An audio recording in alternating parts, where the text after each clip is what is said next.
acompañaron Paco Cruz y Jaime Hernández, el querido Francisco Paco Cruz, autor del libro García Luna, El Señor de la Muerte, y el querido Jaime Hernández, editor de La Jornada Sin Fronteras en el gran periódico La Jornada. Salvo que ustedes digan otra cosa, maestros, estas reacciones no son normales. Se están poniendo el guarache antes de espinarse, y el presidente, como gran provocador profesional, como ese ajedrecista de la política, les dice: ahí les voy a dejar caer una mañanera en el búnker el jueves, y se vuelven locos. Mi querido Paco, ¿cómo estás? Muy buenos días. Vicente, ¿cómo estás? Jaime, discúlpeme si no puedo hablar, la verdad es que ya tengo ganas de llorar. Ya sé que eso pega, ya sé que eso pega, y si no me salen 2 lágrimas, si no me voy a poder contener. 1, mira, 2, pues no sé si ir a demandar, o mejor pedirle a Xóchitl Gálvez consejos para armar unos legos contra el presidente, para armar un búnker ahí. Ya no sé verdaderamente qué es como de chiste, ¿no? Es como de chiste, comunicadoras de ese nivel, una académica, dicen ellos, del ITAM, un comunicador, yo les digo que son esos monstruos que nunca voltearon hacia abajo. No, la verdad es que es un mundo al revés, no lo entiendo, Jaime, no lo entiendo, Vicente. Sí, yo creo que es un poco de nostalgia, ¿eh? Recuerda, son los personajes que querían hacer a García Luna presidente, son los personajes que querían hacerle una imagen de salvador de la patria. En aquellos días violentos verdaderamente, en el que cada uno de nosotros sí podía ser actor involuntario principal de una de esas matanzas que había todos los días por las calles. Ellos se comprometieron a no divulgar nada, a cambiar la narrativa de la violencia. Y mira, habría que investigar después de aquella reunión, con más de 700 medios eran, habría que investigar y cómo se se dan las noticias sobre la violencia y cómo cambia. Hay que verlo, sí cambió. Entonces, estos hombres que le estaban construyendo a Genaro García Luna la imagen del salvador de la patria, en todo ese baño de sangre que había todos los días, en todo el país, en todo el país. Yo recuerdo 72 matanzas colectivas con Felipe Calderón Hinojosa. Y ahí no incluye el ABC, la guardería del ABC, que es otro tema tan grave que manipularon a la Suprema Corte de Justicia de la Nación para tapar el caso, ocultarlo y dejárselo al silencio de la historia, que nunca se los va a perdonar y nunca lo va a callar la historia. Yo voy a citar a Jaime, no textual, pero a parafrasear, ¿sí? Cómo borras la sangre de las paredes, cómo borras toda esa sangre de las matanzas colectivas de este país, pero es nostalgia, de veras. Mira, lo querían hacer presidente de la República, se les cayó todo.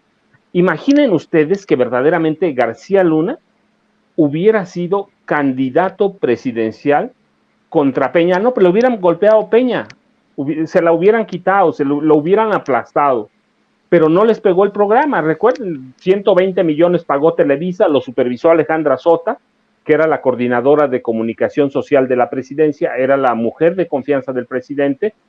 Entonces, tiene nostalgia, y sí, verdaderamente yo entiendo cuando Denise Dresser quiere llorar, cuando la senadora quiere llorar, o llora más bien, porque a mí me dan ganas. Mira, el Conejo Poveda, recuerden, cuando testifica allá en la Corte de Nueva York, llora. Yo digo, pues sí, ganaba $40 millones al mes, ¿cómo no voy a llorar? Pues lo mismo digo de Ciro, lo mismo digo de Denise, pues ganaban lo que querían a través de triangulaciones informativas, triangulaciones propagandísticas que metían como información, que esa es la realidad. Entonces, ¿cómo no? Pues sí, yo también, y seguramente voy a ir a demandar entonces. ¿Por qué? Pues por lo que sea, pero voy a demandar, porque yo sé que eso pega, y se están curando en salud, no, mira, no digo que están pervirtiendo al periodismo, ya estaba pervertido, y ellos están en su papel de sicarios, de mercenarios de la información. Están queriendo seguir engañándonos. Por cierto, para que le aclares a la gente, maestro, antes de ir con Jaime, ¿qué es el búnker? Me dicen, porque hay muchas personas que no saben tal vez de esto que construyó Genaro García Luna. ¿Por qué no nos das una claridad de qué es el búnker, maestro? Estaba destinado a ser el centro de inteligencia y mando del presidente de la República en caso de una guerra mundial, en caso de un ataque nuclear a México, en caso de un huracán un sismo de 10 grados en la escala, en caso de una revuelta civil, el presidente tenía ahí en el búnker su centro de mando, tenía salidas para cualquier lado, hacia Toluca, hacia la Ciudad de México. Sí, el presidente tenía un centro, el presidente Calderón, para eso lo estaban anticipando. Entonces, es una construcción que iba a ser eso. Estaba destinada a ser el centro de mando del presidente Felipe Calderón en caso de un ataque a México. Y yo estoy pensando, mira, desde que en esa época ya vislumbraban o atisbaban que podía haber un ataque de Estados Unidos y declaraban a los grupos narcotraficantes o a las organizaciones del crimen organizado, organizaciones terroristas en Estados Unidos. Estoy vislumbrando que más o menos eso era para aguantar de veras un sismo de 10 grados, un ataque con armas de alto poder, y que nunca se desconectara el presidente. Era el centro de mando de alta inteligencia con tecnología nunca vista en México. Los israelíes ahí se iban a hacer multimillonarios. Eso era el centro de mando y tenía capacidad para aguantar semanas ahí abajo en los subterráneos. Ese es el búnker, un centro de defensa, comando e inteligencia de México que iba a servir al presidente Felipe Calderón en caso de cualquier ataque, incluido alguno terrorista. ¿Cómo ves, mi querido Jaime, entre el enojo de Ciro Gómez Leiva porque el presidente anuncia una mañanera en el búnker el jueves, entre las demandas de Denise Dresser por las mañaneras y entre un Jorge Ramos que dice que el gran fracaso es de López Obrador? Ayúdame a entender esto. Por cierto, lo de Jorge Ramos es verdaderamente lamentable, que diga que el gran fracaso es del presidente Andrés Manuel López Obrador y que pregunte ¿hasta cuándo será usado el juicio contra García Luna para tratar de justificar las fallas en la actual estrategia de seguridad? Culpar a los gobiernos anteriores por la actual violencia en México no es una solución, es una excusa, y así no se puede gobernar un país como el nuestro. Híjole, y este es el gran periodista mexicano en Estados Unidos. Pues qué chafa el análisis, mi querido Jaime, pero bueno, voy contigo para escuchar tus comentarios, tus opiniones. Bueno, en el caso de esta mujer que realmente cada día va a más, yo quisiera no centrarme tanto en ella como lo que representa en términos conceptuales y de estrategia mediática. Esta mujer, Denise Dresser, siempre formado parte del denominado Círculo Rojo, del que formaban parte, ya sabes, los grandes gerifaltes, ¿no? Columnistas, académicos, gente que defendían, apuntalaban el régimen, justificaban todo, Raimundo Riva Palacio. Durante estos periodistas, durante el calderonato, incluso muchos de ellos fueron al búnker, les gustaba codearse con estos personajes del poder. Y luego, durante la presidencia de Enrique Peña Nieto, pues hicieron más de lo mismo, ¿no? Pero a mí el problema de fondo, el problema conceptual, que a mí me dice mucho, si te das cuenta, todos los ataques de Denise Dresser, todos los ataques de Raimundo Riva Palacio, todos los ataques de Ciro Gómez Leiva, de Carlos Marín, están dirigidos básicamente contra este presidente y su administración.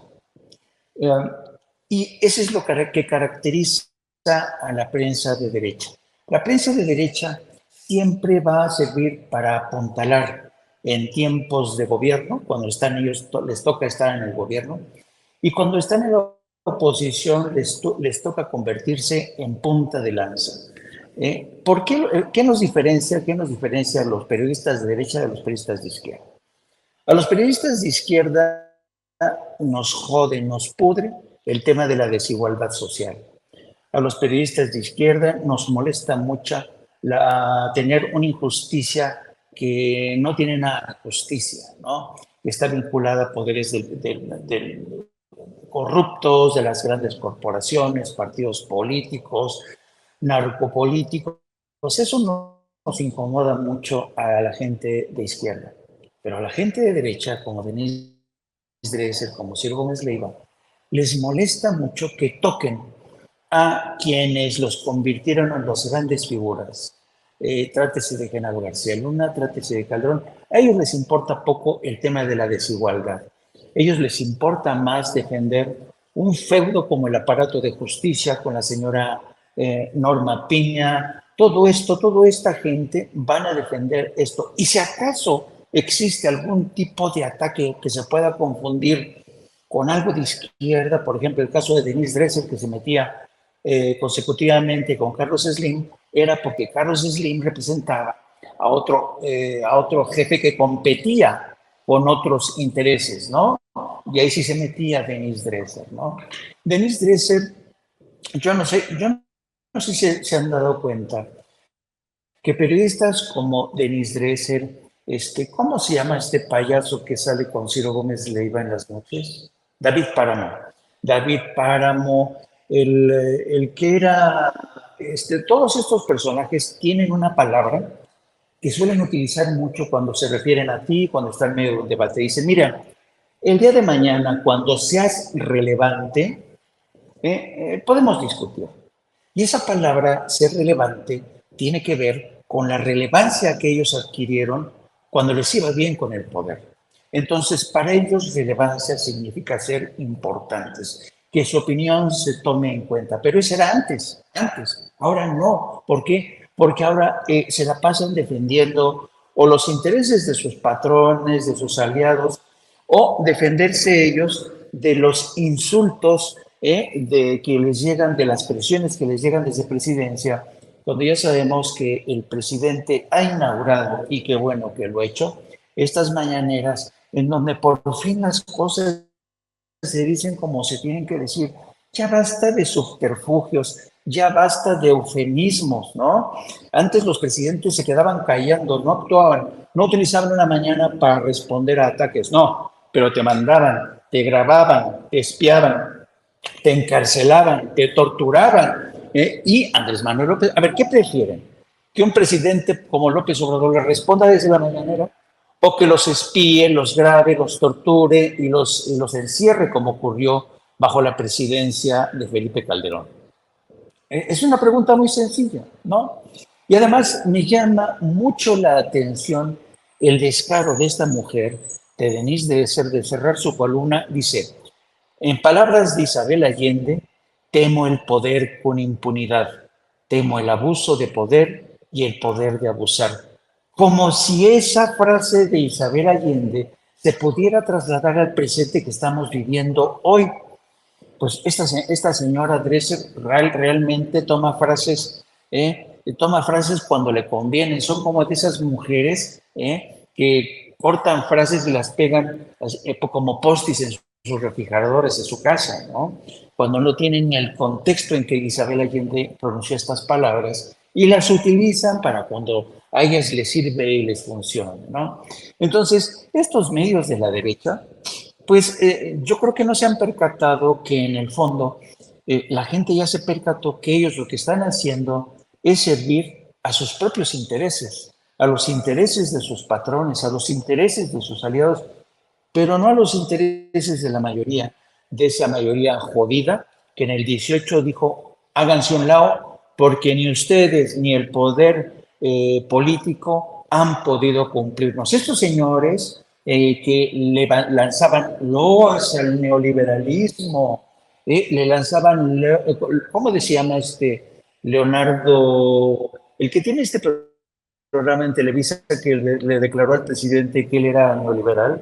Ay, no me acuerdo ahorita cómo ¿Quién? se ¿Leo llama. Zuckerman? Pero en fin, todos estos defendían Leo Zuckerman. Ya ves, todo el mundo defendiendo el neoliberalismo, sí, porque creían que el mercado lo iba a solucionar todo, ¿no? Y cuando viene la pandemia, ¿qué es lo que ocurrió? El puto mercado no resolvió nada, tuvo que intervenir el Estado para resolver la mayoría de las cosas. Entonces, esta gente, cuando la realidad da un paso al frente, como fue el caso de la pandemia, cuando la mayoría va a las urnas y les dicen, señores, ustedes han defendido durante demasiado tiempo al poder político, pero han olvidado a los jodidos, a mí me parece que se merecen lo que tienen. Y un último apunte. Oye, qué malnacido es Ciro Gómez Leiva, ¿eh? Y digo malnacido porque se dice que es de la gente agradecida ser bien nacidos, es de bien nacidos ser agradecidos. El atentado que sufrió Ciro Gómez Leiva, que ya te acuerdas que nos narró cómo se fue corriendo y a llorarle a la residencia del líder priista que quizá ha tenido más poder en este país, va y se refugia en la residencia de este personaje y en cuestión récord, en un mes, las autoridades consiguieron encontrar quiénes estuvieron detrás de él, quiénes dispararon, quiénes surgieron y sugieren que pudo haber sido el líder de un cártel. Oye, yo estaría agradecidísimo como si acaso el gobierno resuelve en un mes un atentado contra mi vida. Pero ¿qué es lo que hace Ciro Gómez Leiva?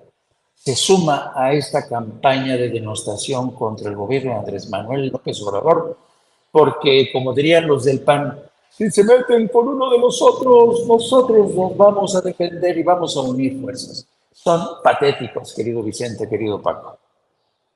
Así es, y bueno, para hablar del papel de Genaro García Luna, mi querido Paco, ayúdenme con el audio, compañeros, por favor, ayúdenme con el audio. Hay que mencionar que en una entrevista, la secretaria de Seguridad Ciudadana, Rosa Isela Rodríguez, mi querido Paco, hizo una declaración que a mí en lo particular me parece horrorosa, no por lo que dijo, sino por lo que significa. Dijo con el chamuco, la secretaria Rosa Isela Rodríguez, que en la Secretaría de Seguridad Pública de Genaro García Luna se planeaban y orquestaban los secuestros. Imagínense el nivel. Lo dice la actual secretaria, que en tiempos de García Luna, en la Secretaría se planeaban y se orquestaban los secuestros. Válgame Dios, Paco. Vicente, Jaime, no, eso es terrible, ¿eh? Pero además es una verdad que es comprobable. Mira, cuando, eso lo dice ahora, pero en 1994, en diciembre, cuando el presidente Ernesto Zedillo tomó posesión, tenía dos prioridades. Una, atender el narcotráfico como tal, y la otra, los secuestros.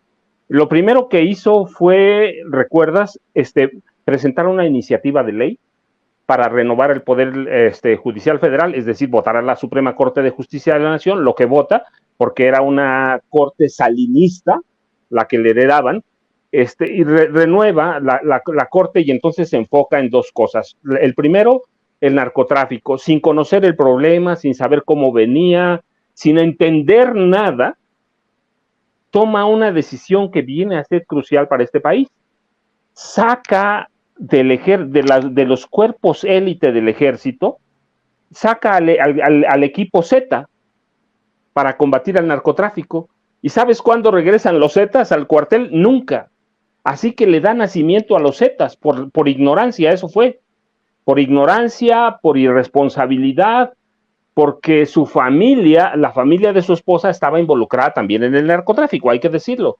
La familia de Nilda Patricia Velasco Núñez, su papá y sus hermanos estaban involucrados en el narcotráfico. Había denuncias, y eso el licenciado Gutiérrez Priego lo conoce el problema, que en parte por eso encarcelan al general José Gutiérrez, al Jesús Gutiérrez Rebollo, porque denuncia que hay un involucramiento de la familia de la esposa del presidente, los hermanos y el papá, con el cártel de los Amezcua.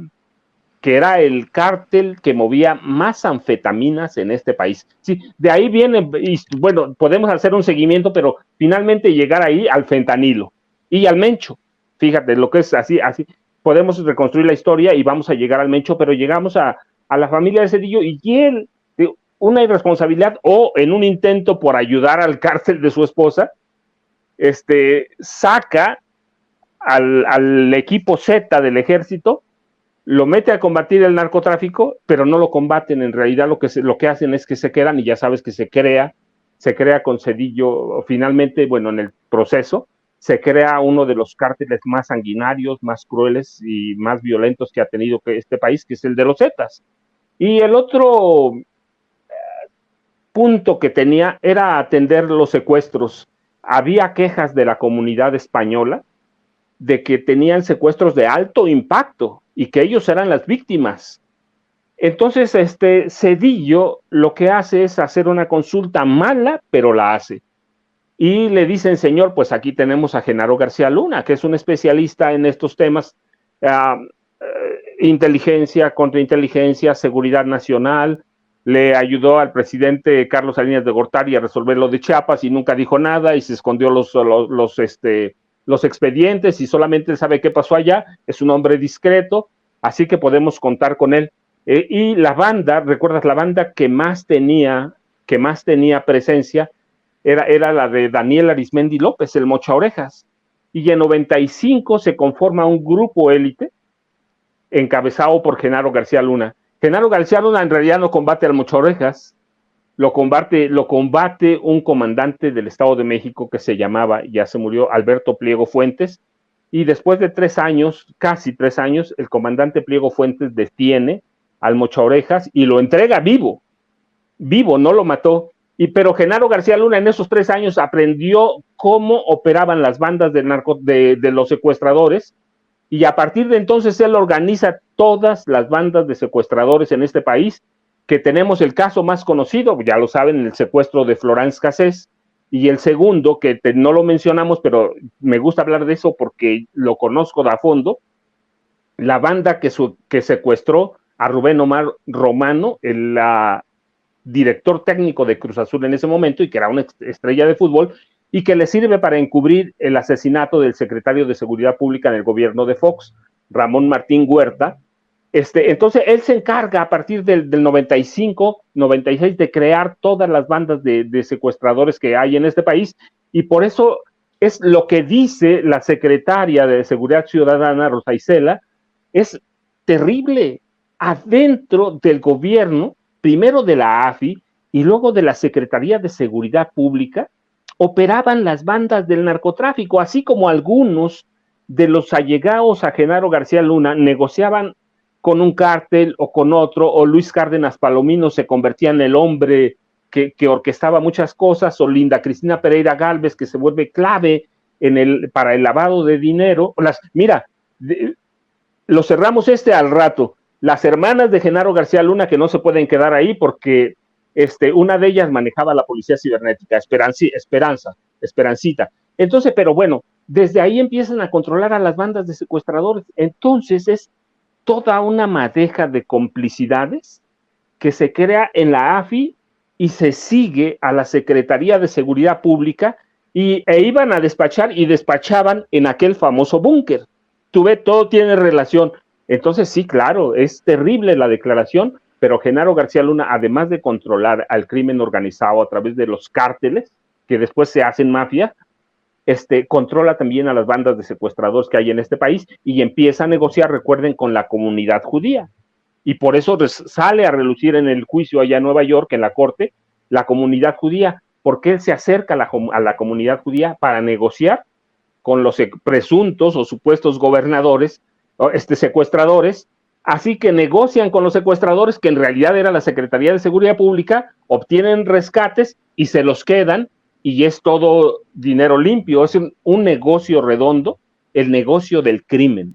Y esa es la declaración que pasa casi inadvertida, pero la secretaria de Seguridad Ciudadana pone un clavito ahí que de veras, eso nos lleva a desenrollar una madeja que es espantosa en la vida criminal de Genaro García Luna y su familia. Y bueno, hay muchas cosas que incluir en este diálogo, mi querido Jaime, porque la cosa se está poniendo color de hormiga del lado estadounidense. En el Congreso de Estados Unidos ya se está pidiendo una investigación para ver si el dinero de los contribuyentes era usado por García Luna a través de la DEA y el FBI. Y bueno, estas declaraciones del exfiscal en tiempos de Trump, que dice que es Andrés Manuel López Obrador, obviamente hay que tener las reservas de quién viene, el señor William Barr, que el exfiscal de Trump dice que Andrés Manuel López Obrador protege a los cárteles y pide al ejército de Estados Unidos combatir a los cárteles mexicanos. Es lo que están proponiendo los republicanos. De hecho, hasta Felipe Calderón anda retuiteando estas cosas, el hijo de Calderón. Bueno, sigue el golpeteo desde Estados Unidos contra el gobierno, el presidente Andrés Manuel López Obrador. Luego, y todo esto definitivamente es consecuencia, reacción al veredicto de culpabilidad contra Genaro García Luna. A eso súmale que ya el gobierno de Estados Unidos, las autoridades están investigando este secuestro de 4 estadounidenses en Tamaulipas. Ya el propio Ken Salazar, el embajador de Estados Unidos en México, se ha reunido, tenemos entendido, con el presidente Andrés Manuel López Obrador luego de este secuestro de 4 ciudadanos estadounidenses. La cosa no está así de enchilame otra, está complicadita, no es miel sobre hojuelas, mi querido Jaime, pero va de la mano con pues este sentir de la política estadounidense hacia México, ¿no?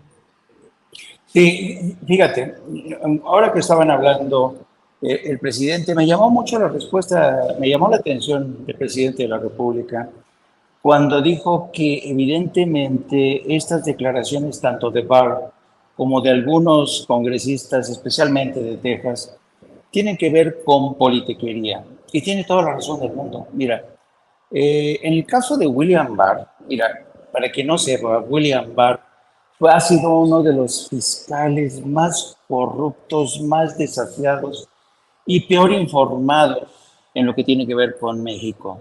William Barr fue el que causó un desastre cuando el movimiento de Me Too, que protestaba contra las políticas de Donald Trump, jóvenes universitarios de todas, llegaron de distintas partes del país a la Casa Blanca, y a William Barr se le ocurrió llamar a la Guardia Nacional y además crear una especie de un cerco de seguridad en torno a la Casa Blanca. De ese calibre es este personaje, un troglodita, un hombre que le permitió a Donald Trump hacer lo que se le pegaba la gana, que encubrió muchas de las actividades de Donald Trump ilegales. Fue uno de los hombres que alentó el golpe de Estado de Donald Trump, el fallido golpe de Estado de Donald Trump. Así es que si Felipe Calderón quiere retuitear las tonterías de este personaje, allá él.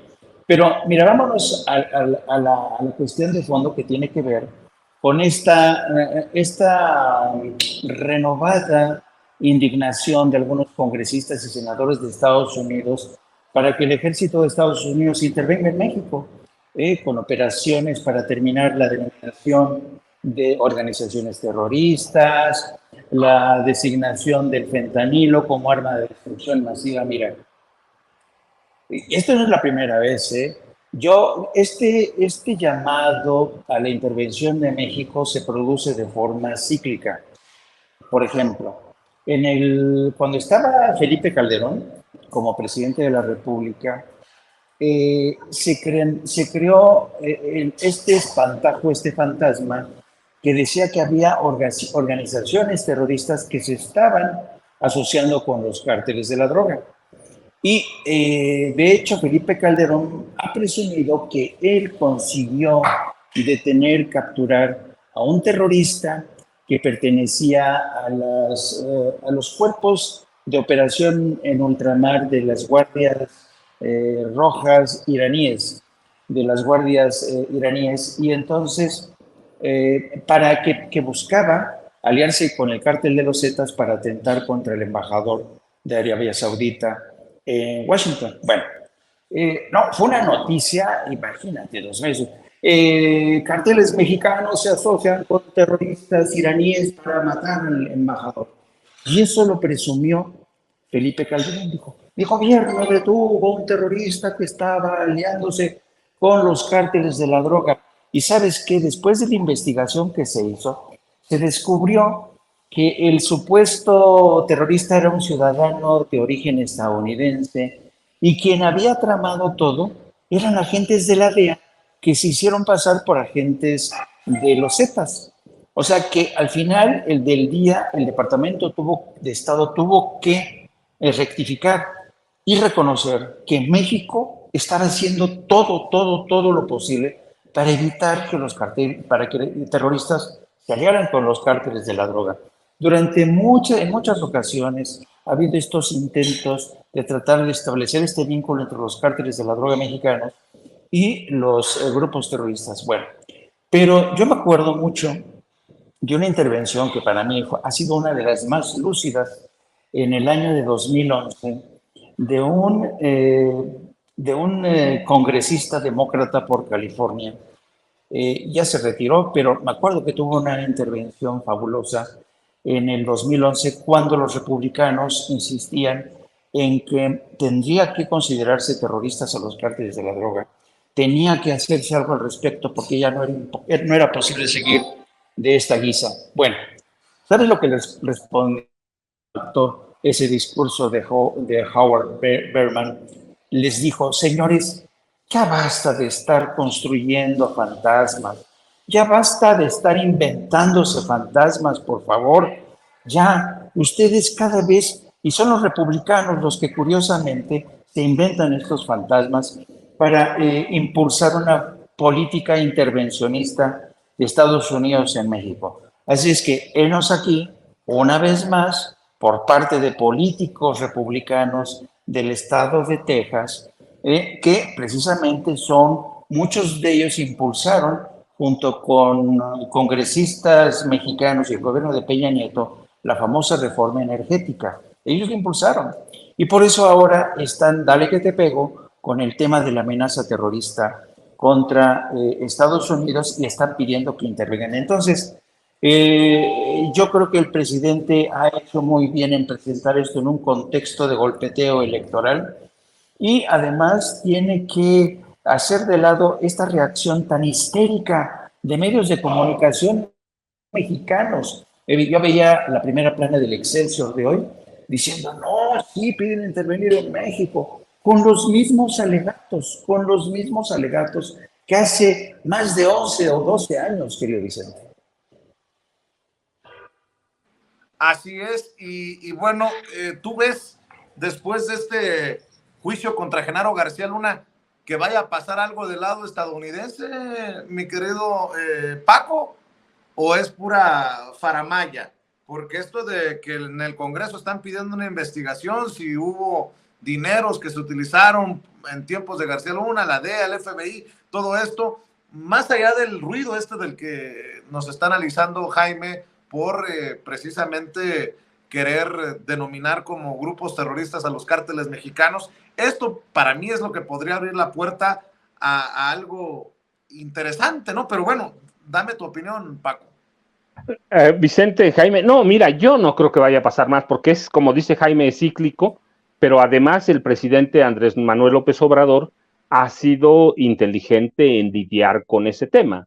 Lo ha solventado bien, trató bastante bien con Trump, que ahora está agresivo, ha tratado bien, sabe cómo hacerlo, es un político ya muy curtido.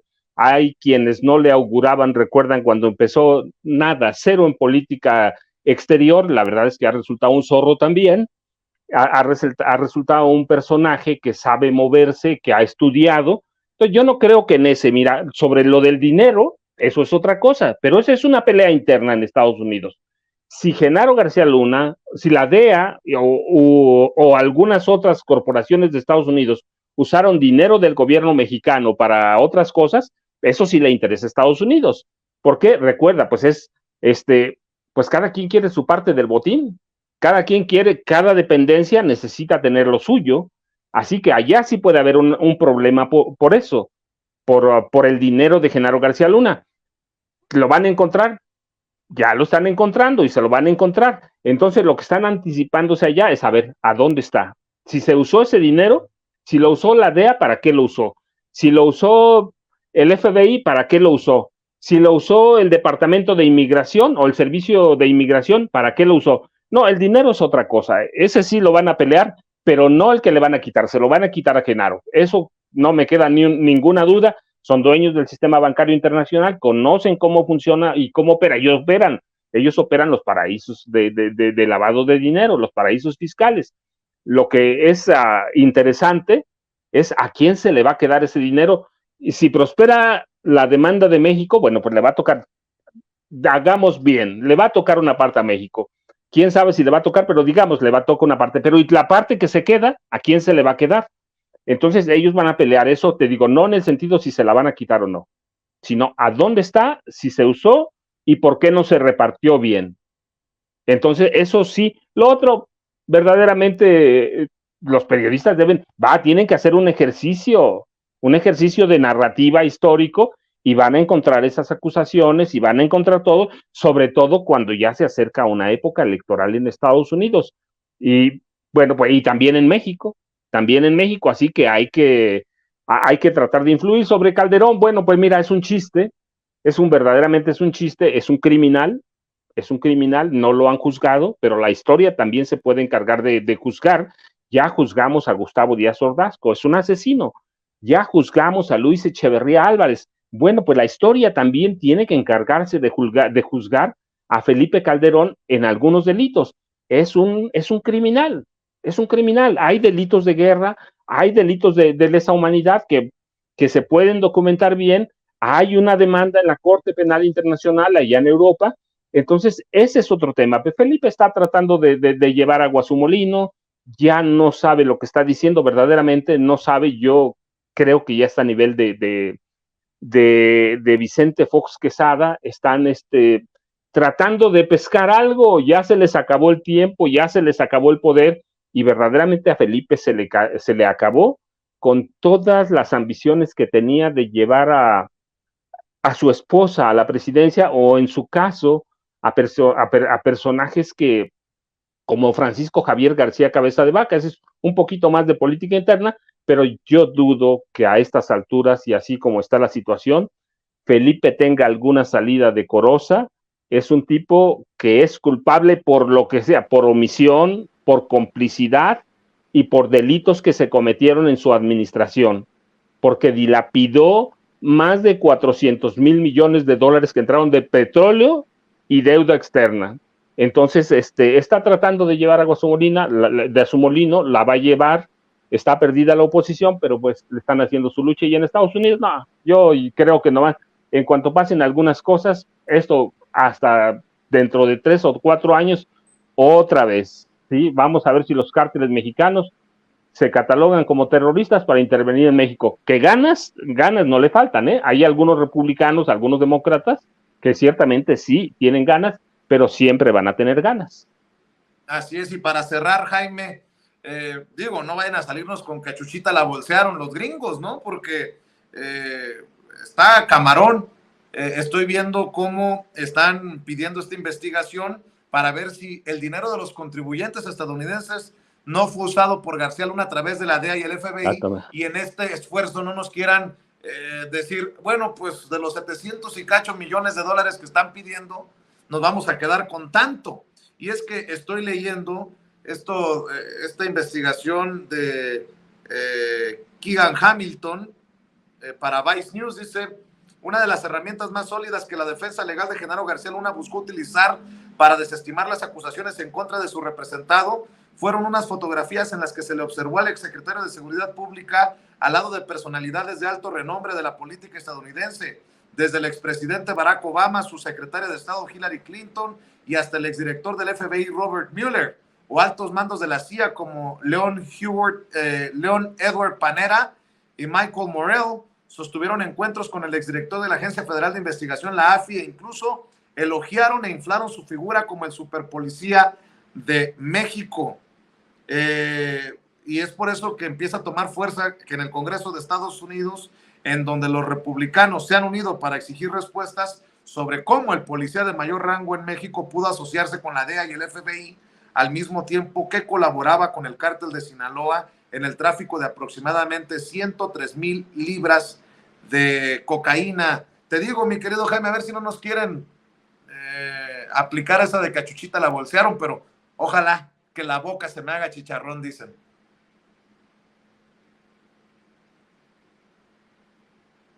Bueno, creo que tenemos problemas con el internet del querido Jaime Hernández.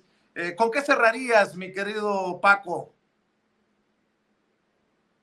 Sí, hay un tema que no debemos dejar pasar por algo. ¿Cuál es la pelea real en el INE? ¿Qué está pasando?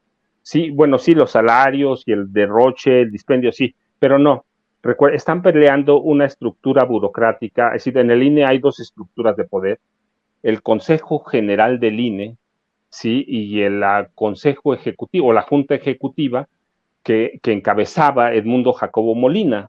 Es decir, son dos estructuras de poder bien enraizadas, bien reconocidas.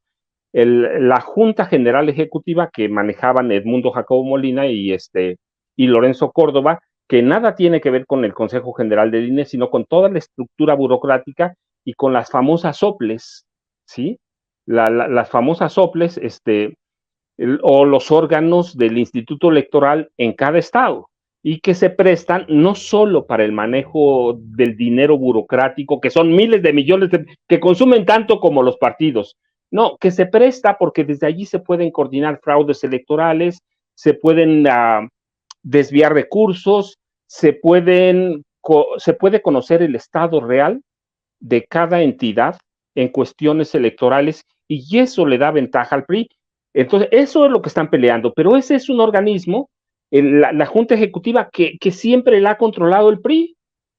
Antes de Edmundo Jacobo Molina, estaba Acero Solís, otro priista, sí, siempre la ha controlado el PRI. No es que hoy sea independiente, no, siempre Felipe Solís Acero era el que la controlaba.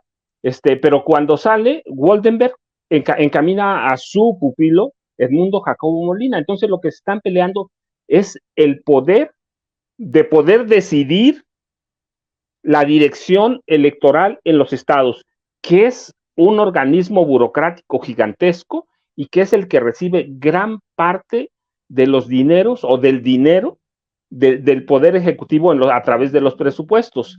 Entonces siempre nunca ha sido algo independiente, nunca nos vendieron una ilusión que era ciudadano con Woldenberg, que es bueno, ya lo vimos, de un priista, panista, y hay que ver la historia nada más. Felipe Solís Acero salió de ahí, pues también fue diputado federal, fue representante del PRI, fíjate, el presidente de la Junta o el secretario de la Junta Ejecutiva era representante del PRI, fue diputado del PRI y era un hombre muy cercano a Manlio Fabio Beltrón. Es decir, el PRI nunca soltó al IFE como tal, y es lo que verdaderamente hoy se está tratando de hacer. El resto que nos cuentan, pues ya es un cuento de narrativa de Lorenzo Córdoba con Ciro Murayama y algunos aliados que, bueno, han pervertido al instituto y que lo van a seguir permitiendo, pero nada más aclarar que eso es lo que pelean. El INE, el IFE nunca fue ciudadano, nos engañaron en una época, siempre ha tenido un control priista, y Lorenzo Córdoba y Edmundo Jacobo Molina, pues son los dos ejemplos,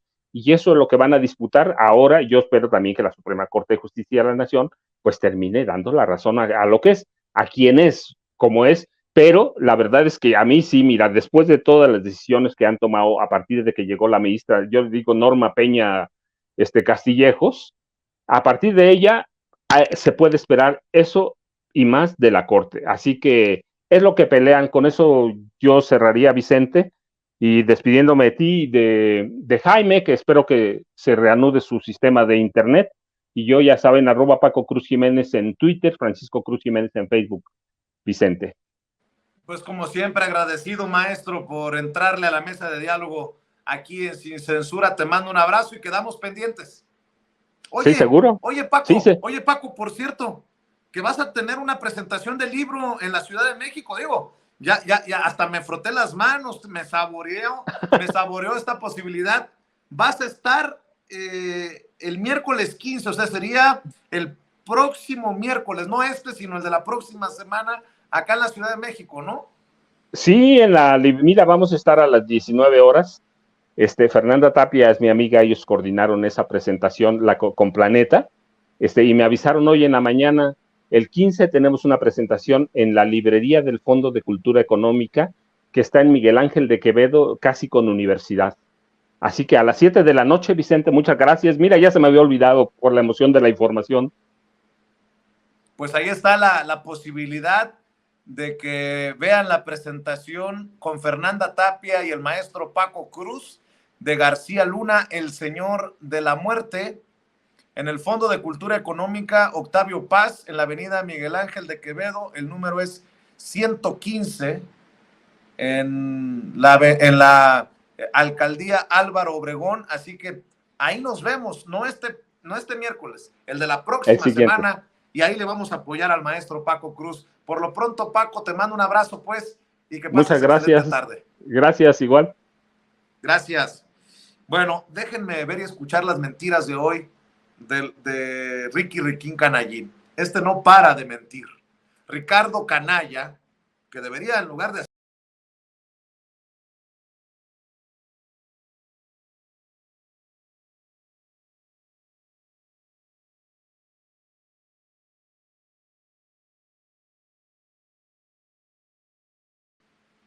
déjeme, para recibir a nuestro siguiente amigo en estas mesas de diálogo, preparar precisamente lo que giró la ministra presidenta de la Suprema Corte de Justicia de la Nación y presidenta también del Consejo de la Judicatura Federal. Este comunicado de la ministra Norma Piña, este comunicado al que hizo referencia incluso el presidente Andrés Manuel López Obrador en la mañanera. La ministra Norma Lucía Piña Hernández, llamó a las y los juzgadores a actuar con responsabilidad e independencia. Dice así, Ciudad de México, 5 de marzo de 2023. La ministra Norma Lucía Piña Hernández, presidenta del Consejo de la Judicatura Federal y de la Suprema Corte de Justicia de la Nación, llamó a las y los juzgadores a ser guardianes de la Constitución. Y cito, esa es nuestra fuerza, esa es nuestra dignidad y al mismo tiempo es nuestra responsabilidad.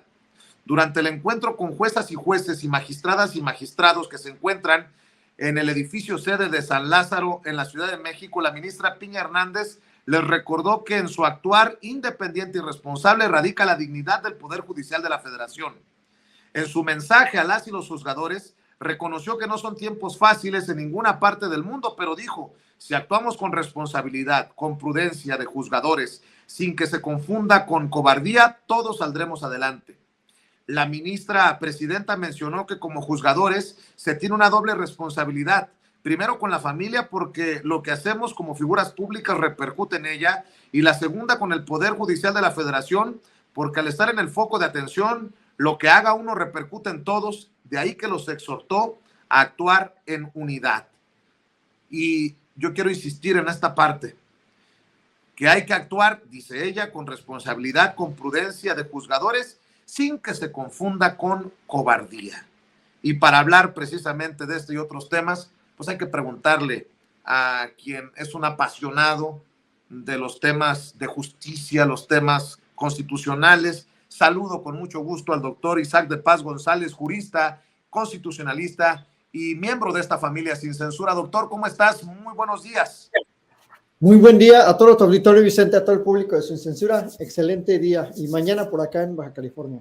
Claro, ¿cómo ves este comunicado? ¿Cómo ves estas declaraciones de la ministra en tiempos en los que, pues, obviamente, hay que decirlo, hay fuertes declaraciones, tanto del Poder Judicial hacia el presidente como del presidente al Poder Judicial en momentos en los que el pueblo de México está viendo, desde mi perspectiva, doctor, tú me das tu opinión, cómo hay jueces y magistrados que no estarían decidiendo de acuerdo a los intereses del pueblo de México.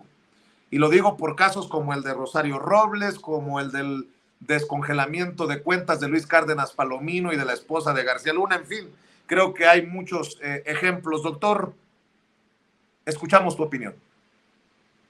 Sí, Vicente, pues primero que el comunicado pretende mandar un mensaje de unidad y yo lo leo en el sentido de la responsabilidad que tienen juezas, jueces, magistrados, todo el Poder Judicial para actuar conforme a la Constitución. Esto quiere decir que deberíamos poner todos quienes tenemos una función pública, primero los intereses de la sociedad en México, porque la Constitución precisamente es un bloque de valores sociales. En ese sentido, el comunicado puede interpretarse también no tanto como una confrontación o un llamado a desvirtuar lo que diga o las leyes que haga el presidente, sino como una verdadera expresar las razones verdaderas y constitucionales cuando se resuelven asuntos que no tienen un impacto solamente individual, como los casos que mencionas. O sea, el caso Rosario Robles, el congelamiento de cuentas de Cárdenas Palomino, de la esposa de García Luna, no solo son delitos en los que el Estado actúa en contra de una persona, sino que detrás de ello hay intereses colectivos, hay patrimonio público y los jueces tendrían que estar resolviendo esos asuntos teniendo en cuenta el interés superior de la población, el patrimonio del pueblo, el dinero público que hay inmerso en esos desvíos de recursos. Por esa razón, sí debemos ser muy críticos, muy objetivos al señalar a este tipo de decisiones erróneas, equivocadas, que confunden los términos, que quizás por darle una interpretación muy individualista a las normas, pues generan un detrimento en los intereses populares, en el patrimonio público, sobre todo, ¿no? La estafa maestra no fue un asunto de un raterillo que se llevó 20 pesos o un pan o que se robó un carro. O sea, estamos hablando de 7,800 millones alrededor, que es lo que se ha documentado. Entonces, yo creo que sí debemos ser muy críticos con la judicatura para que cuando tenga asuntos en donde se ven inmersos intereses de la nación, pues actúe de conformidad con esos intereses y tenga esa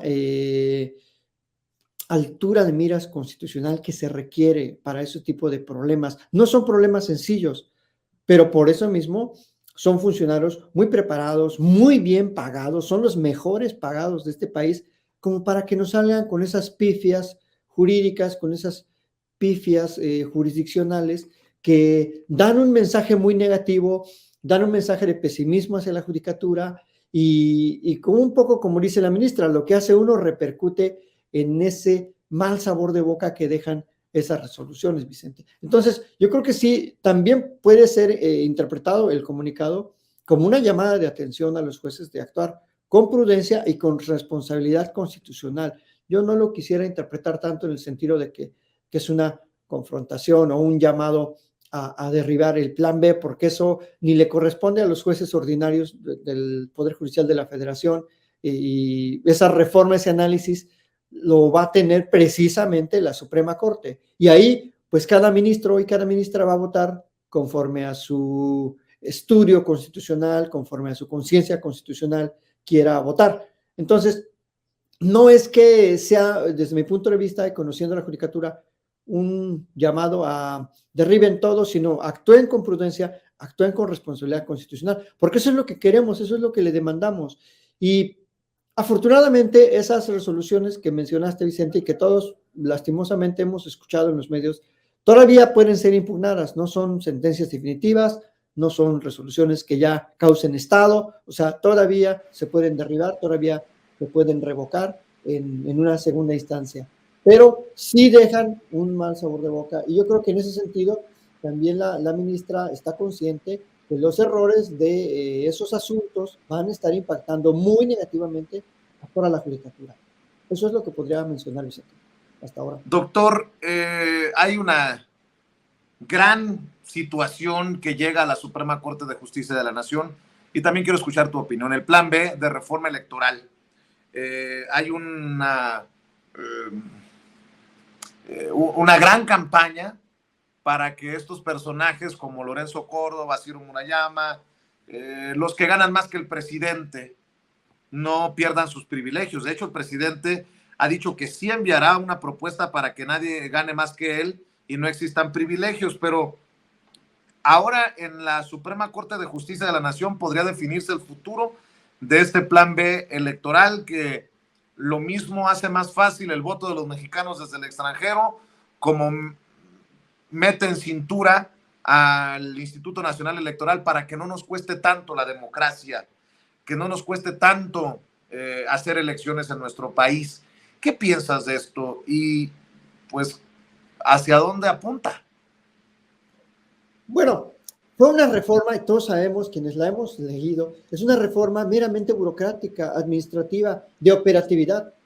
Una reforma que básicamente reorganiza ciertas funciones del INE. Ni siquiera es una reforma de fondo, no es una reforma constitucional, no es una reforma que impacte en cómo se organizan las elecciones. Es una vil mentira, una campaña totalmente de desinformación de muchos medios, de muchos comunicadores, de muchos sectores afines a esta visión absurda de que el INE construye la democracia. Es una mentira absoluta. O sea, la democracia es un sistema de vida que lo hacemos día a día, incluso desde las familias, en el hogar, en las escuelas, en las universidades, en el modo en el que se ejerce el poder en los ayuntamientos, en los estados, en la federación. El INE solamente es un ente burocrático que organiza los procesos electorales, pone reglas, fija fechas, registra candidatos, etcétera. No es ninguna, no tiene ninguna razón de ser este bloque de impugnaciones. Es muy lamentable que la derecha, que los partidos acudan a la Corte, presionen a la Corte para que eche abajo una supuesta reforma que trastoca el INE. Al INE y en aquel entonces al IFE se le han modificado las facultades desde siempre, desde el 2000, casi cada 3 años le modificaban algo, le añadían algo, lo reformaban, le cambiaron el nombre, y precisamente ese nombre, Instituto Nacional, tenía la intención, en el fondo, de unificar todas las elecciones, quitar a los órganos electorales de los estados, que nos cuestan muchísimo dinero, nos cuestan casi la mitad del presupuesto público en México para elecciones.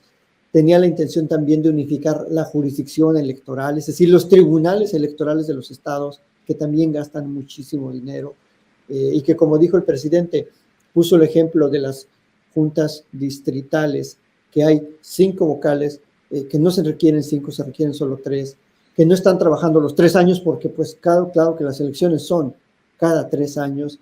Es decir, es una reforma burocrática, reorganizativa, nada más, no es otra cosa, sinceramente, pero este bloque derechista, ultraconservador, corporativo, vendepatrias, porque eso es lo que son, ha desplegado una campaña internacional que ahora tiene el apoyo de algunos medios internacionales y que contribuye meramente a la desinformación. Y hay gente, y lo detectaron muchas personas en la marcha, que ni siquiera sabe en qué consiste el famoso Plan B, en qué consiste la reforma legal y administrativa que se está planteando para el INE. O sea, hay gente que ni siquiera sabe, o sea, hay gente tan mal informada que dice, es que me van a quitar mi credencial de elector.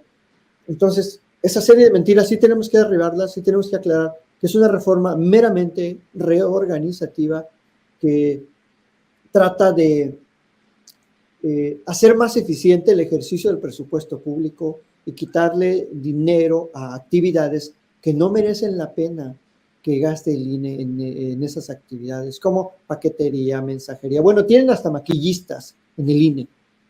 Tienen hasta maquillistas. Y eso yo lo corroboré, yo lo comprobé, nadie me lo ha contado. Yo lo sé, lo vi. Entonces, todos ese tipo de gastos, ¿en qué contribuyen a la democracia? Mandar un correo electrónico es más eficiente que mandar algo por DHL y se está gastando muchísimo dinero en esas cosas, en transporte. Y el presupuesto público debe ser primordialmente para la función pública, no para los gastos operativos. O sea, tú imagínate una empresa que gaste más en gasto corriente, en sueldos y que no tenga ganancia, pues va a quebrar. Entonces, como administradores de línea han sido muy malos, si quieren trabajar y ganar esos dinerales que ganan, pues que se vayan a la iniciativa privada, que hagan ellos sus propias empresas, sus propias fuentes de trabajo, porque en el presupuesto público debe ser racional, debe ser equitativo. No vamos a hacernos millonarios los que trabajamos en la función pública, pero ellos, como han secuestrado esta visión electorera de la democracia y como se erigen como los apóstoles de la democracia, pues piensan que tienen ese derecho a ganar esas millonadas que están ganando y que además se van a llevar ahora como finiquitos, sueldos y fin de la relación de trabajo, que por cierto es una relación administrativa, que es un puesto de confianza que ni siquiera deberían tener derecho a lo que tienen los trabajadores ordinarios. Pero bueno, creo que eso es muy bueno que haya este espacio como el tuyo, Vicente, en el que desmontemos esas mentiras y le digamos a la mayoría de la gente que no se trata de una reforma de fondo, que no se está cambiando la manera de votar, que simplemente se están haciendo más eficientes las funciones que actualmente tiene el INE y que además la Cámara de Diputados, el Congreso, tiene todo el derecho de reorganizar cómo funcionan estos órganos. ¿Por qué? Pues porque son nuestros representantes. Si nosotros apoyamos una mayoría legislativa, tenemos derecho a decidir que esa mayoría, a su vez, modifique las reglas de juego y las reglas de operación. Pues de eso se trata la democracia, de ir construyendo las instituciones, quitando lo que a veces les falta o lo que les sobra y poniéndoles funciones nuevas. De eso se trata la evolución de la administración pública. Yo no me imagino que haya instituciones de hace 60 años que sigan teniendo el mismo nombre o las mismas funciones. Eso es muy natural. Entonces, es una absoluta mentira todo esto que se está diciendo del lado del sector opositor en México sobre esta reforma, este plan B del INE. ¿En qué va a acabar? Yo creo que la Corte va a validar la mayoría, si no es que todas las propuestas del plan B. No hay manera de que eso sea contrario a la Constitución, no hay manera de que se interprete como lesivo a los principios de equidad, de imparcialidad, de justicia en las contiendas electorales, porque no tiene nada que ver con eso, la reforma, es una reforma administrativa. Entonces yo creo que la Corte va a respaldar este plan B. Aunque claro, hay mucha presión, ¿no? Ya sacó Krause, hay un Krause que no sabe nada de derecho, ni mucho menos de cuestiones constitucionales, ya hizo ahí un llamado absurdo, como siempre, demagogo, es un demagogo de primera, llamando a esta resolución histórica. Ha habido resoluciones más importantes de la Corte, verdaderamente históricas, que ha sacado la Corte y no tiene nada que ver esta resolución con algo histórico. O sea, es simplemente politiquería, como bien lo ha dicho el presidente. Querido doctor Isaac de Paz González, ¿por qué no cerramos invitando a la gente a tus redes sociales y yo agradeciéndote por este tiempo, por cumplirle a la audiencia de Sin Censura para escuchar estas opiniones con sustento y no las opiniones de los Oppenheimer a la distancia, comprometidos con la democracia y entrevistando a los mismos de siempre, como a Ciro Murayama? Doctor, ¿por qué no cerramos con la invitación?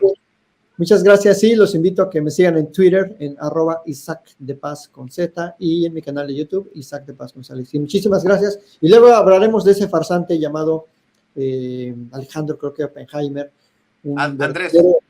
Un verdadero, pues sí, un falsario de la democracia que vive precisamente en Miami. Así que luego hablaremos de él.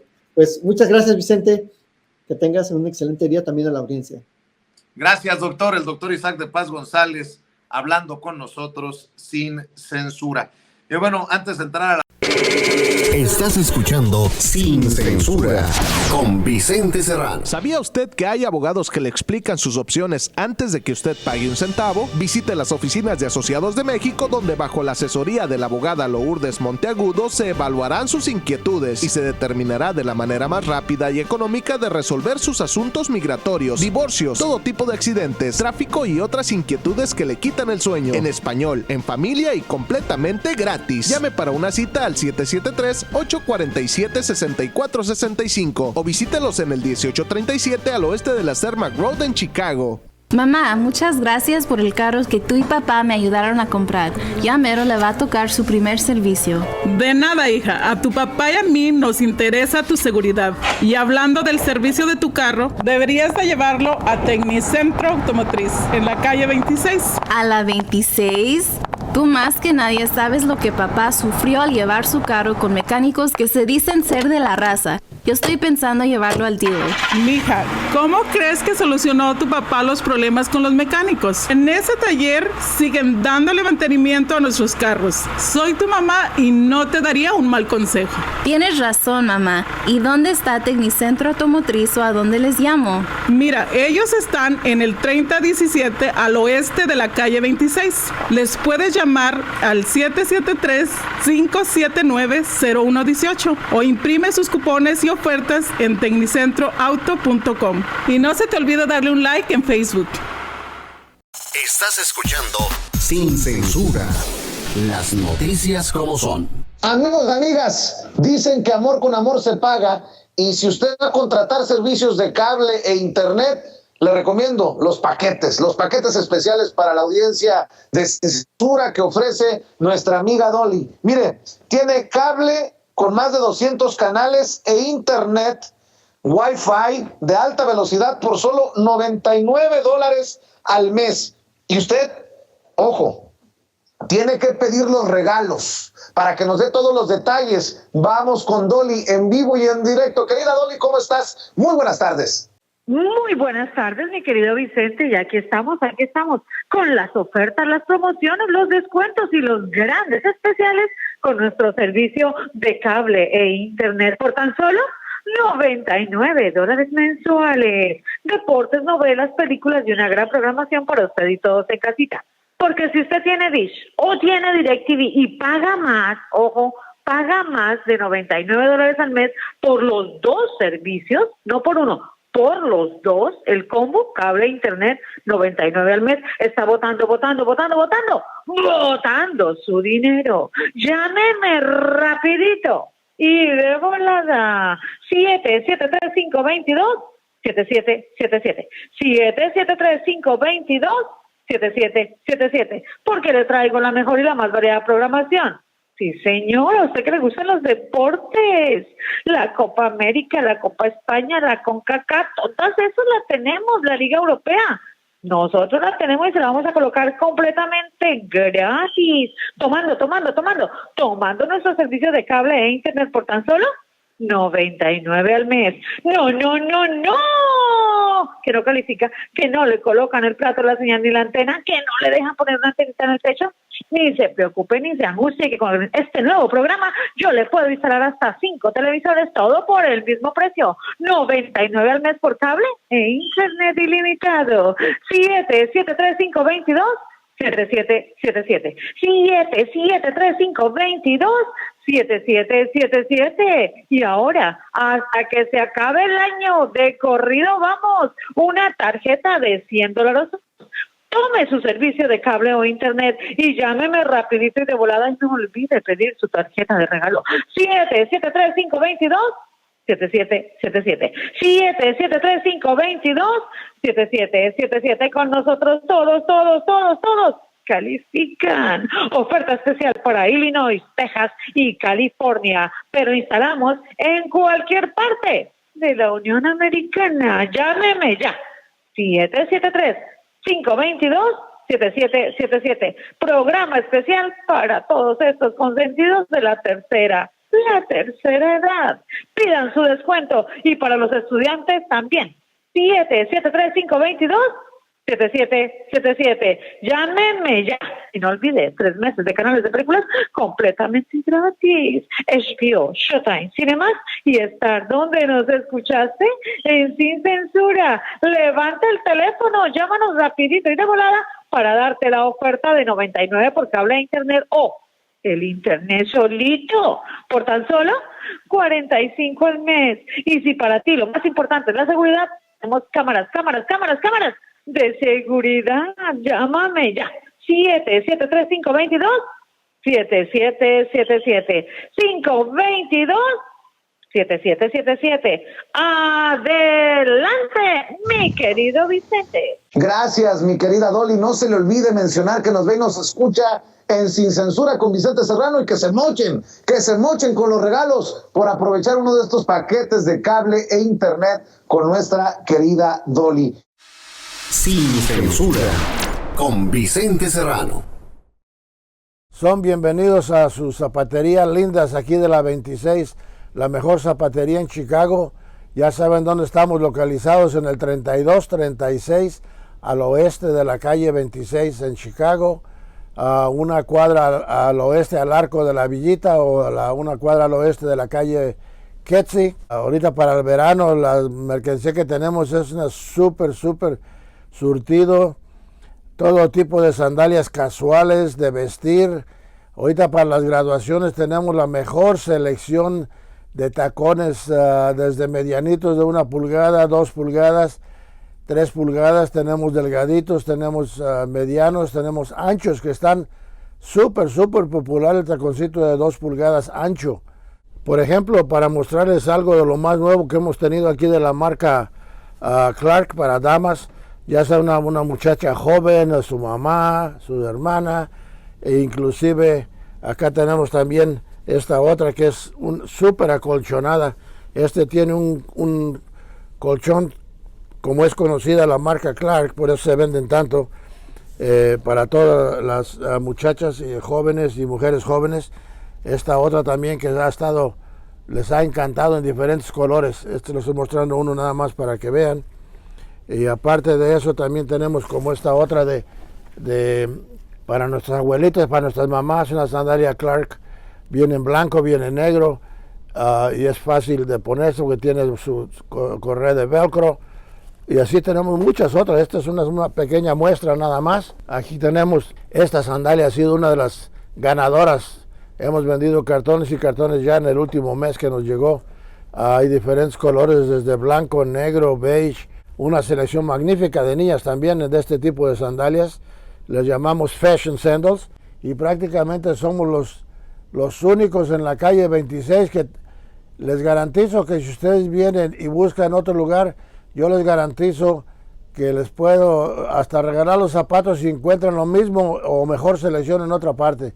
No hay nada tan buena como las zapaterías lindas de aquí de la 26. Si tienen alguna pregunta, si quieren saber alguna información, nuestro número de teléfono es el 773-523-5399. Aparte, no se les olvide, si quieren reclamar su regalo, tienen que venir a visitarnos. Si no vienen, no les vamos a dar nada. Así de que, acuérdense, dice Vicente, pidan su regalo, pidan su descuento y todos los atendemos con la mejor atención, que no hay tienda mejor que los atienda mejor en la calle 26, garantizado. Estás escuchando Sin Censura, las noticias como son. Amigos, amigas, regresamos en breve, pero mientras seguimos hablando sin pelos en la lengua, sin censura, usted puede suscribirse a nuestros 3 principales canales en YouTube. Sin Censura Media, en donde tenemos más de 1,600,000 suscriptores, Sin Censura TV, en donde tenemos más de 1 millón de suscriptores, y en Sin Censura Presenta, en donde queremos llegar muy pronto a los 100,000 suscriptores. Si usted ya está inscrito en Sin Censura Media, suscríbase en Sin Censura TV. Si ya está suscrito en Sin Censura TV y Sin Censura Media, suscríbase a Sin Censura Presenta. Recuerde que es gratis, no tiene que sacar un solo centavo de su bolsillo para apoyarnos. Dele clic en la campanita para que los señores y señoras de YouTube envíen las notificaciones cuando estemos transmitiendo en vivo y en directo o estemos subiendo videos. También nos puede seguir en Twitter en @_ Vicente Serrano y hasta en Instagram. Ojo, también estamos en Instagram. Son nuestras redes sociales y con el apoyo de ustedes seguimos creciendo, porque con ustedes todo, sin ustedes nada.